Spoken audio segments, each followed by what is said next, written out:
চলমান Iran America সংঘাতের প্রেক্ষাপট নিয়ে এই বিশেষ অনুসন্ধানী ভিডিও দেখার জন্য অনুরোধ জানাচ্ছি। দীর্ঘ 1 মাস ধরে চলা ইরান ও আমেরিকার মধ্যকার প্রত্যক্ষ সামরিক সংঘাত এখন এক চূড়ান্ত পর্যায়ে উপনীত হয়েছে।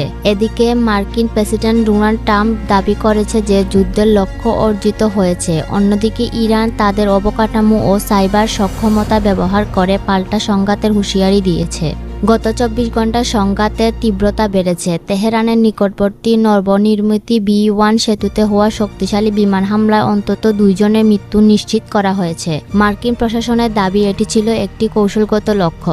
এর পাশাপাশি ইরানের সামরিক শক্তি প্রাণকেন্দ্র হিসেবে পরিচিত ইস্পাহান শহরের একটি ঘাঁটিতে বড় ধরনের বিস্ফোরণ ঘটেছে, যা ইরানের প্রতিরক্ষা ব্যবস্থাকে বড় চ্যালেঞ্জের মুখে ফেলেছে। ওয়াশিংটনে এক সংবাদ সম্মেলনে প্রেসিডেন্ট ট্রাম্প কিছুটা বিদ্যুৎ শুরু বলেন, আমরা আমাদের লক্ষ্য অর্জনের খুব কাছাকাছি পৌঁছে গেছি। তিনি ইঙ্গিত দিয়েছেন যে বড় ধরনের সামরিক অভিযান হতেই শীঘ্রই শেষ হবে, তবে পুরোপুরি যুদ্ধবিরতি লাগে আরও কিছু সুনির্দিষ্ট হামলা সার্জিক্যাল স্ট্রাইক চালানো হতে পারে। এদিকে ইরানের পাল্টা হুঁশিয়ারি দিয়ে বলেছে, সাইবার ও অবকাঠামো হুমকি সামরিকভাবে চাপে থাকলেও ইরান পিছু হটবে না। তেহরান থেকে দেওয়া এক বিবৃতিতে বলা হয়েছে, তারা আমেরিকার বড় বড় প্রযুক্তি প্রতিষ্ঠান যেমন গুগল, অ্যাপল এবং মেটার অবকাঠামো হামলার সক্ষমতা রাখে। ইতিমধ্যে একটি প্রমোশনাল ভিডিওর মাধ্যমে তারা তাদের উন্নত মিসাইল প্রযুক্তির মহড়া প্রদর্শন করেছে, যা বিশ্বজুড়ে উদ্বেগের সৃষ্টি করেছে। তেল ও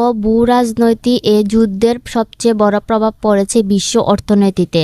সংঘাত থামাতে পাকিস্তান বর্তমানে প্রধান মধ্যস্থকারী হিসেবে কাজ করেছে। এদিকে রাশিয়া তাদের পারমাণবিক বিশেষজ্ঞ ইরান থেকে সরিয়ে নেওয়ার সুবিধাতে আমেরিকা ও ইসরায়েলের কাছে সামরিক যুদ্ধবিরতি অনুরোধ জানিয়েছে, যা এই যুদ্ধে রাশিয়ার ক্রমবর্ধমান উদ্বেগেরই বহিঃপ্রকাশ। বিশ্লেষকদের মতে, যদিও ট্রাম্প যুদ্ধ শেষের ইঙ্গিত দিয়েছে, কিন্তু ইরানের সাইবার হামলার হুমকি এবং রাশিয়ার অবস্থান পরিস্থিতিকে যে কোনো সময় ভিন্ন দিকে মোড় দিতে পারে। আমেরিকায় অভ্যন্তরীণ জরিপ বলেছে, সাধারণ মার্কিনরা আরও দীর্ঘস্থায়ী কোনো যুদ্ধ চায় না। আজকের আপডেট এই পর্যন্ত।